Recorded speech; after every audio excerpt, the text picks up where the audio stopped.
All right, everybody, welcome to another special episode of the Holy Face Generations podcast. My name is Tom Zuzolo. We're joined by Joe again, little brother, not so little. And then we got mom over here, Mary Jane Zuzolo, Holy Face expert, author, and relative of Sister Mary St. Pierre. And we're doubling down today. We're talking again about blasphemy, but this time it's even more intense because we're bringing some historical significant facts, and we're going to be talking about saints throughout time who have gone to extreme measures to combat blasphemy. And we can't even legally condone all of these measures, right, Mom? There's some violence in here. And we're not saying that we want to do violence or anything like that, but we're just stating the facts of how serious blasphemy has been taken throughout history, kind of what we've lost along the way. Mom, you got hmm anything to say? Yeah, I think that they understood what we have forgotten in terms of just the unparalleled offense of blasphemy. And, a quick recap: blasphemy is anything that takes from God the honor and glory due to him. And so we have the first three commandments that outline the rights of God and outline ways in which we are to maintain the honor and glory due to God by reverencing his name, not taking it in vain.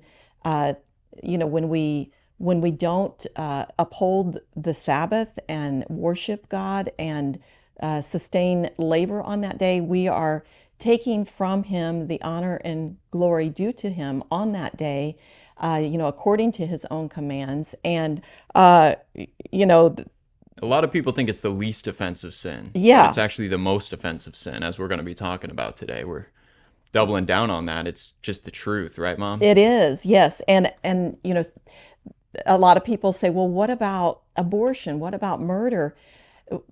There is a categorical difference. The first three commandments have to do with the rights of God, and affronts of them are direct affronts to God. So it's a direct offense. And the last seven have to do with the rights of men. And yes, those are also affronts to God, but they're less direct in a sense. They're sort of subcategories of what you find in the first three commandments. And you may still be unconvinced, but give this episode a chance. We're going to be talking about some saints who had the same viewpoint. They were extremely intense. And just to get it out of the way, we're not advocating for violence. These were some violent saints. And, that was a different time. Mom's on house arrest, so she can't do anything violent. No, I'm just kidding.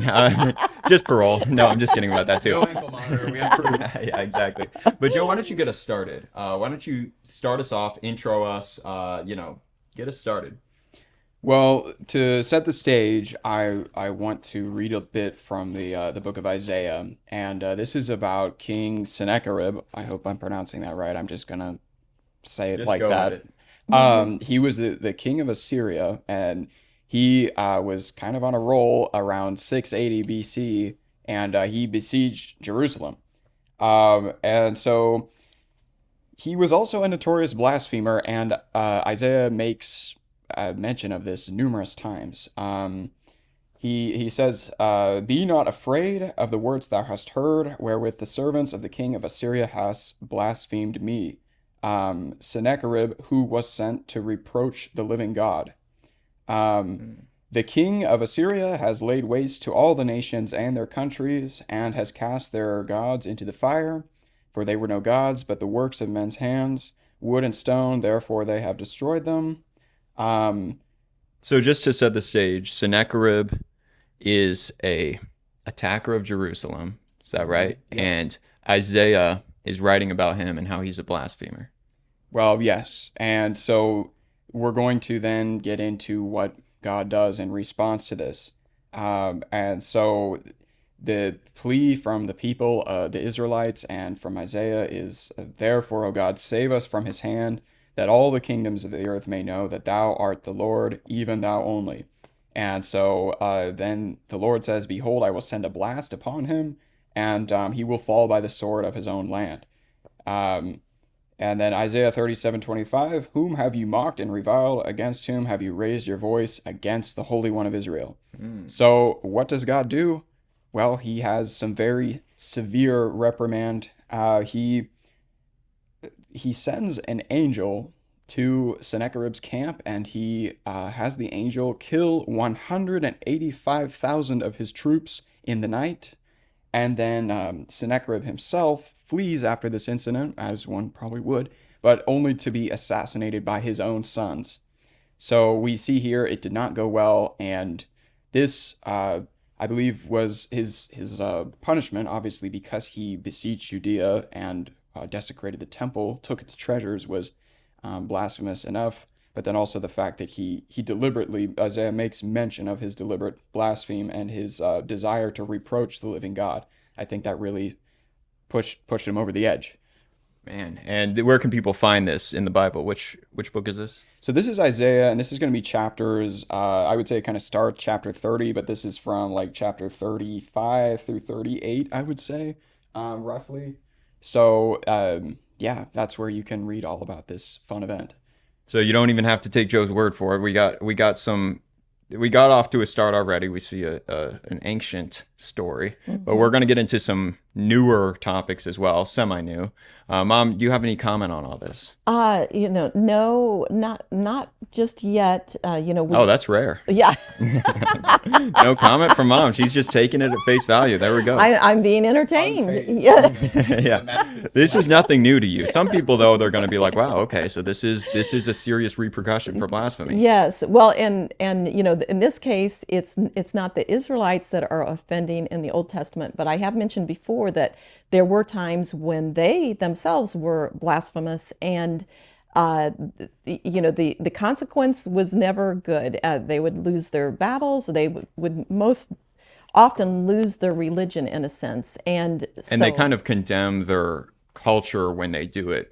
We see time and time again that God kind of leaves them to their own devices once they start to blaspheme and idolize other things. Yes. And we're kind of dealing with that now as well. And we've talked about the French Revolution, but it's a common theme that God doesn't really go where he's not welcomed and where he's being blasphemed. Is that accurate to say? Yes. He lets us experience the natural consequences of our collective choices. So this is why, it truly is very important. God in the Revelations warns us, as he warned Sister St. Pierre. At that time, it was the Second French Revolution, and I'll talk about that more later. But the warning is still there that if we just sit by and allow the blasphemy to permeate in the ways of ideology, even this is going to hurt our own society. It'll hurt us in the form of a just chastisement, because he's actually being merciful, letting us understand the ramifications of our own collective choices. And we're going to talk later about King Louis, is it the Ninth? St. Louis the Ninth.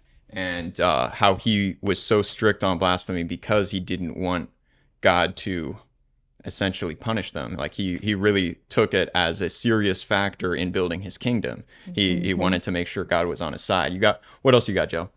Well, there's one other thing I want to mention about this story, because it relates to the story of St. Lawrence, which I kind of just want an excuse to share. But it's the story of the remnant. And this is going a little bit earlier in Isaiah, but except the Lord of hosts has left unto us a very small remnant, we should have been as Sodom, and we should have been like unto Gomorrah. And so, for context, these are the Israelites who were too weak or sick or old to be taken as slaves. They were the poor of the community in more ways than one, and they were the ones left behind by the Assyrians and other persecutors of Israel during this time of national chastisement. And Sennacherib obviously had his share in all of that. And so St. Lawrence also understood the value of the remnant, and they were sort of a true treasure. Now, what is the remnant? So, what I mentioned, the remnant are those left behind because they were too sick or poor, old to be slaves. And so St. Lawrence, this is kind of what he died to testify to. And so this is why I want to share it. He believed that they were the true treasures of the church.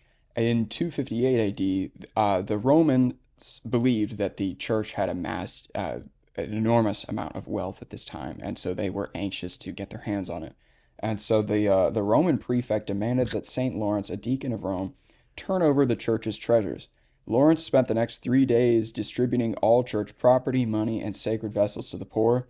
He then presented the sick, crippled, and needy to the prefect, declaring, "These are the true treasures of the church."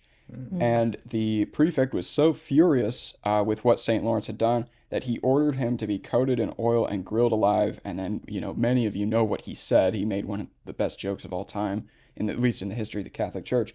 "Turn me over, I'm cooked on this side." And so even in his last moments, showing that bravery and great sense of humor.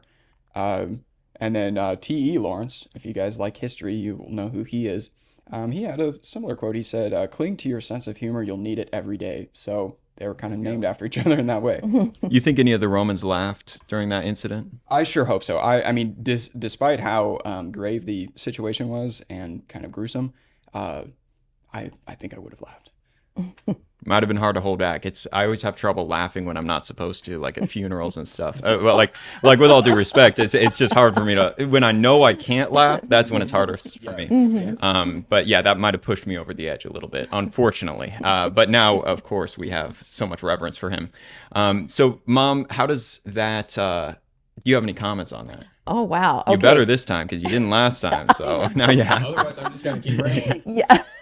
No, I have some thoughts that, well, okay, this is kind of just thrown in there too. I wasn't sure at what point I could do this, but, regarding the unparalleled offense of blasphemy, Saint Alphonsus de Liguori said that, quote, "ordinarily it is an unpardonable offense." And I assume what he means by that is kind of an objective sin that, again, those conditions you have to have for a mortal sin: full knowledge, full consent, and that it is a grave matter. And, assuming those are present, if you choose to blaspheme, that, Christ says in the Revelations that, man simply cannot understand, they cannot comprehend the extreme offense this is to God. And so, I just thought I would, Yeah. since I got a question for Joe too. How does this kind of relate to blasphemy, this story in your eyes? Well, pertaining to St. Lawrence, Yeah. I would say it's a little bit of a divergence from the rest of our topic. But what we can glean is that he refused to play by the Romans' rules, and he felt that I don't think he valued his life very much. Obviously, he was eager to lay it down for Christ and the values of Christianity, but also he didn't want to just hand over the treasures. So it doesn't pertain directly, but I just love the story so much I wanted to share it. It's fair enough, fair enough. But I think your next point, you got some more directly related topics. Not that I don't enjoy the little detour. Good story nonetheless. But let's hear some more. Let's keep going. Yeah, so we're getting back on topic truly now, and I have more from St. John Chrysostom. This is, some of you may notice a little bit of a pattern here. I really like what he has to say on a variety of things, including blasphemy. And so this was from one of his homilies. "And should you hear anyone in the public thoroughfare or in the midst of the forum blaspheming God, go up to him and rebuke him, and should it be necessary to inflict blows, spare not to do so. Smite him on the face, strike his mouth, sanctify your hand with the blow. And if any should accuse you and drag you to the place of justice, follow them there. And when the judge on the bench calls for your account, say boldly that the man blasphemed the King of angels." What do you think about that, Mom? I think that reminds me of someone. Actually, it reminds me of Venerable DuPont. We just started talking about him in the last episode, and I don't have the quotes here handy, but there were times initially where he was so upset when someone would blaspheme that he would actually, give them a blow to the face or whatever. Now, it didn't take him long to decide that he would turn that around. And so he would, when he would hear a blaspheme, he would actually have the person hit him, because he would say, in effect, you're hurting me less by hitting me. I should say hit him instead of the blaspheme. You're hurting me less by hitting me than to hear my Lord Wow. and God be blasphemed.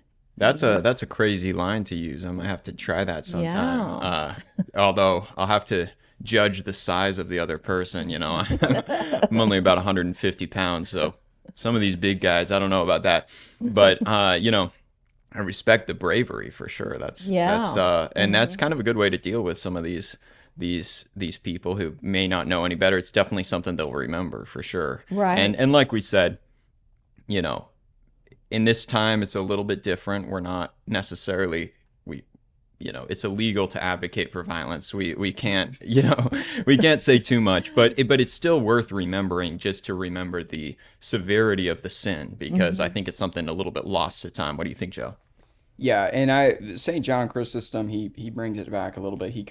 I only explained the first part. I'm going to explain the next part so you'll get a better, more full picture. So he goes on to talk about St. John the Baptist, who died proudly proclaiming the God and his laws.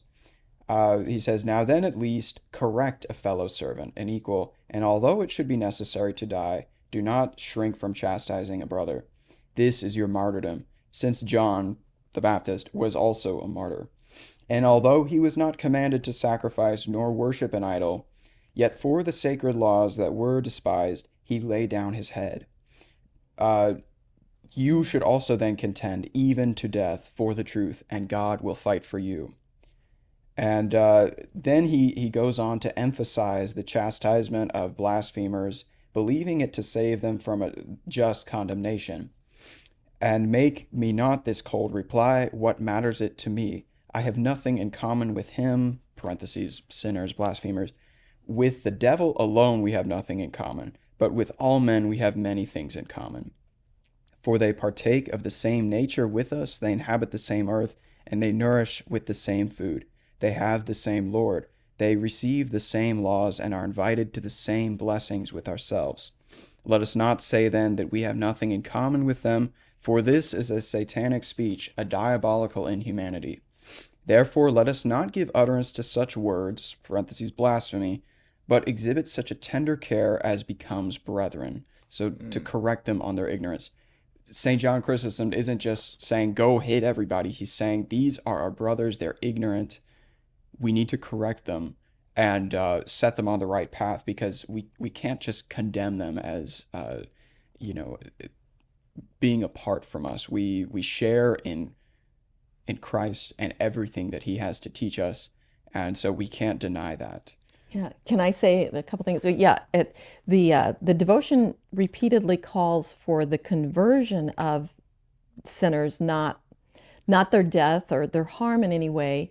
And I think that kind of ties in, and also the ignorance factor. This is something that even in the time when the revelations were given, just after the horrible offenses of the French Revolution, which were blasphemous to the core, even wanting to take Sunday off the calendar and so forth.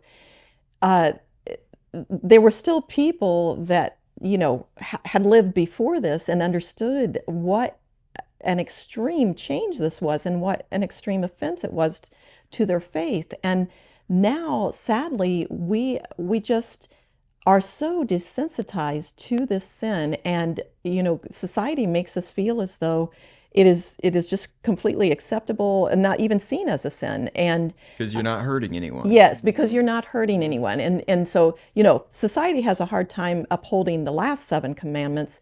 They almost certainly are not going to hold up with the first 3. There you go. Yeah, sorry to interrupt. Oh, Yeah. no, I was hoping that you would have something to say on pretty much all of my talking points. Oh, good. There you Okay. go. Well, what's next? Well, next I'd like to talk about King St. Louis IX and a little bit of his life story. And he's another notorious defender of Christianity, and also pretty strict on blasphemy. And so I'll just read a little bit of what I have. So he was the last of the medieval king saints. He was a man who lived as an example of the glory of kings before the changing of the world and the rise of revolution and modernism. He's really, honestly, the shining example of what France was before the revolution. the glory of the monarchy, and France kind of attaining that reputation as the eldest daughter of the church, which some of you have probably heard. He also understood true fear of the Lord and avoidance of sin, especially blasphemy. Avoidance of sin was something that his entire family was super heavy on, and so I'll get into that here.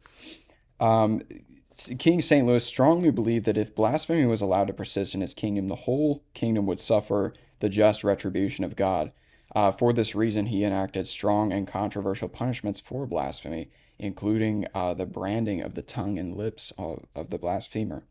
He is famous for saying, "A Christian should argue with a blasphemer only by running his sword through his bowels as far as it will go."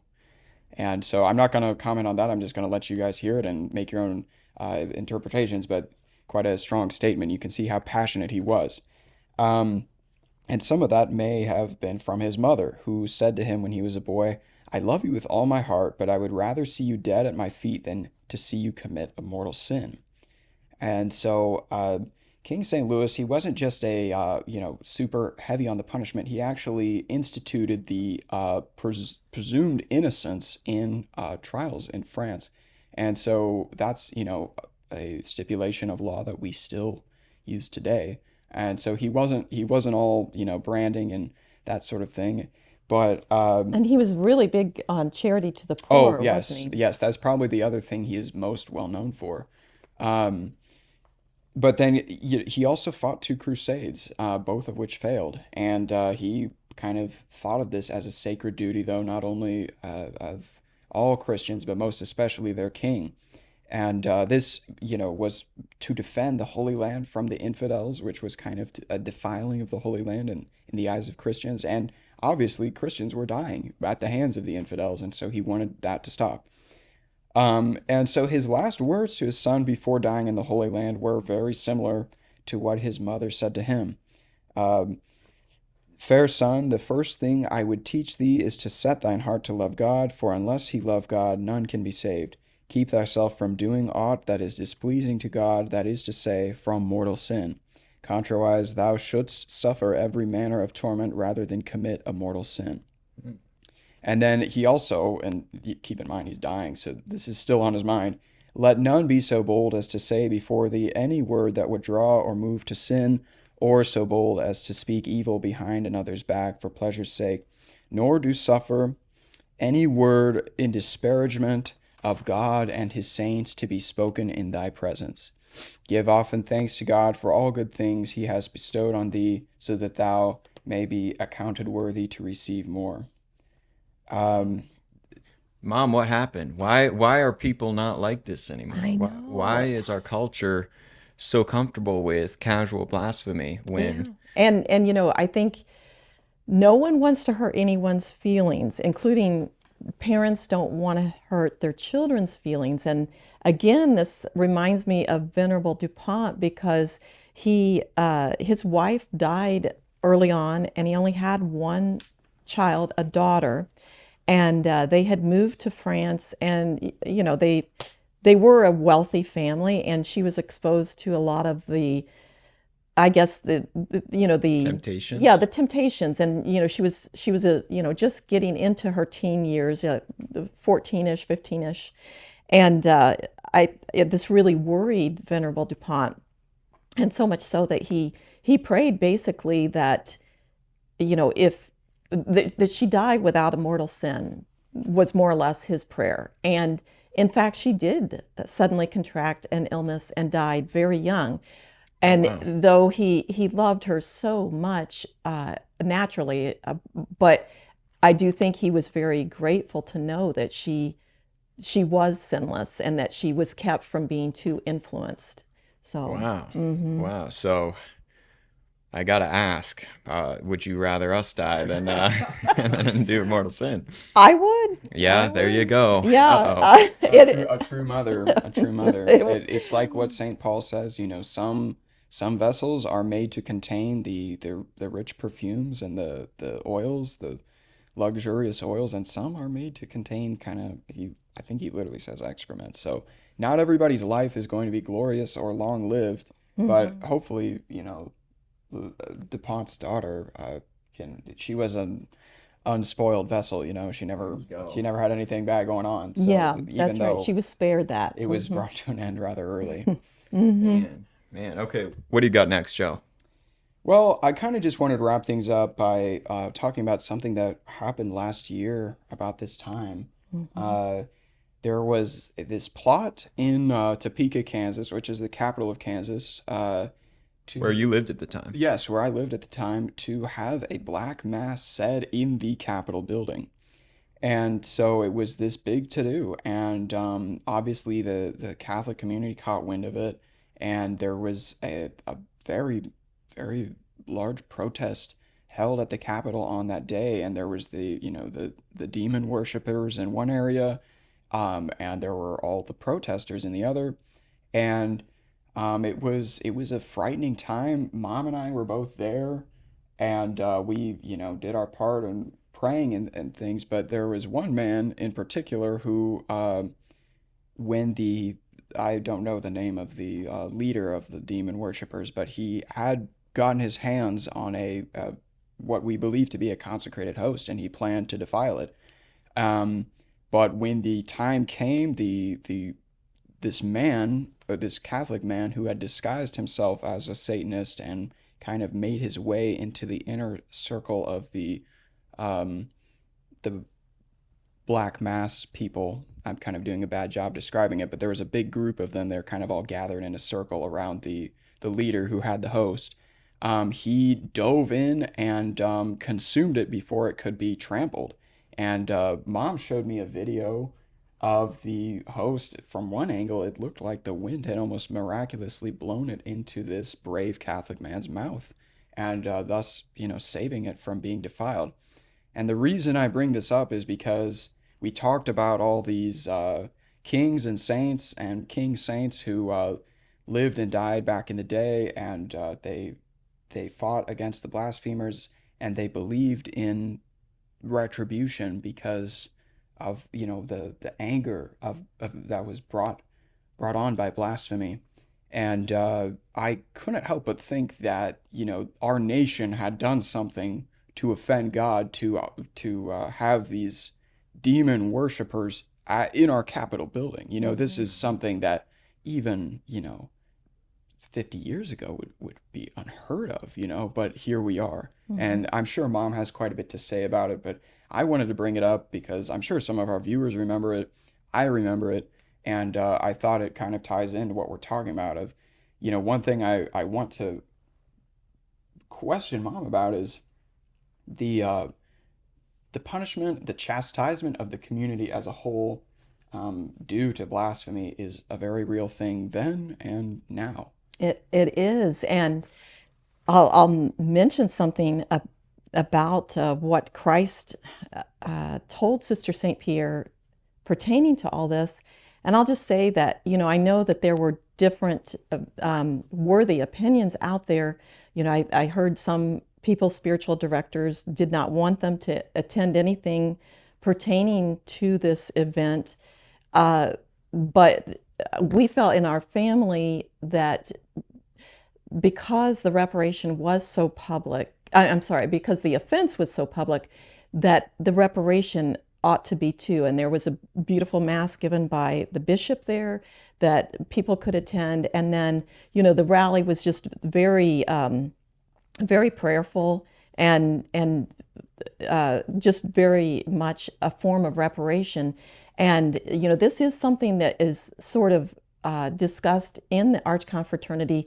The reason that we ideally have monthly meetings of prayer is to make, we're not just praying ourselves to ourselves, we're making some form of public reparation for sins of blasphemy. And so we, did feel that that was important given what we knew to make some sort of stand there. But as it relates to what Joe has said and what Tom touched on in the beginning, Joe mentioned earlier to us that King Louis of France, he was very concerned about the repercussions of any blasphemy in his kingdom because he knew the history in the Old Testament and what would repeatedly happen when blasphemy was allowed to permeate the society, and the natural consequences that would ensue then. And so this was a huge reason that he was so adamant about not allowing any blasphemy. And that thinking is confirmed by Christ in the Revelations. He actually told Sister St. Pierre that he was responsible for all the sins in the world, but he chose that she be responsible for the sins of France.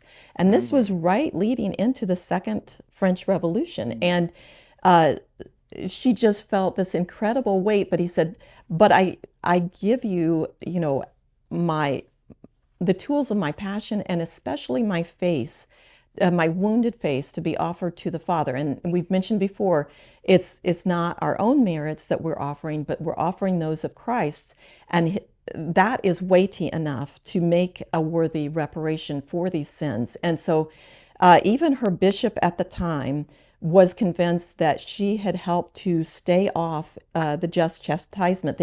It was in the form of the elements. There was flooding as have not been seen in, and I think over 100 years, and there was famine, but there was also, as Christ put it, the malice of revolutionary men, which will be the main form of just chastisement if we don't take to heart this devotion and do what we can. And I think we're just on the cusp of that in our own society and the whole world. And we are the remnant. We're the weak. We're the unfit. But it's up to us, because we know about it, that we at least have that going, to use the merits that reside in Christ's face, offer it to the Father in reparation. And you can do this mentally, almost continually through the day. And then there are the beautiful prayers and the golden arrow prayer. Christ said that when that's said in a spirit of reparation, it does release torrents of graces for the conversion of the multitudes. And then I know Joe mentioned last time the Holy Face Chaplet. That is so powerful, and that is, especially for the protection of Holy Mother Church and the conversion, or the defeat, but they mean conversion of her enemies. And so, as we said, sadly, there's elements of modernism that creep in even into the church, as popes have said before. And so I think that, this is a good kind of doubling down to just make the point that we have forgotten how important this sin is and how offensive it is. And so and because we've been given knowledge of this devotion, we do have a responsibility. We are like Sister St. Pierre in that sense, that, for our own communities, like in Topeka, and our own regions, Christ says, woe to those cities that do not make reparation. So we need to make reparation, and we may very well be mitigating chastisement in a large scale. We'll only know in the afterlife. Wow. Yeah, and it's easy to think about, the Old Testament and, medieval France, but we're dealing with probably even more of an opportunity today to really stand against blasphemy. And I guess that's kind of an understatement, but it's important I'm glad you tied in that last story about the person just last year in Topeka. There are things people can do, and there are things that we kind of have to do to protect against this terrible sin. That's right. Yeah, when I first heard the news last year, my first thought was to load up. But like St. John Chrysostom says, and like Mom is saying, we have a responsibility to these people, as wicked as they may be. Nobody wants to be friends with a demon worshiper. I'm just going to say that. But we have a responsibility to make reparation, and also to not abandon them, as hard as this is to say, as our brothers. They are still our brothers and sisters in Christ. And so we have to minister to them, most especially, even though we may want to, take up. I certainly did at first.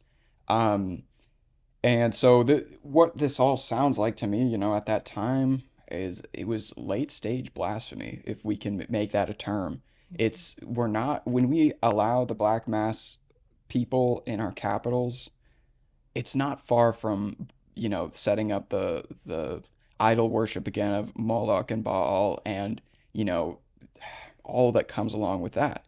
And, the ancient kings of Israel who worshipped those in the Valley of Tophath, those that land is cursed still to this day. There are natural gas fires that still burn where all that took place, and to this day. And so there is real repercussions and real retribution, but there's also, like Mom is saying, such an immense and important opportunity to make reparation and to minister to these people.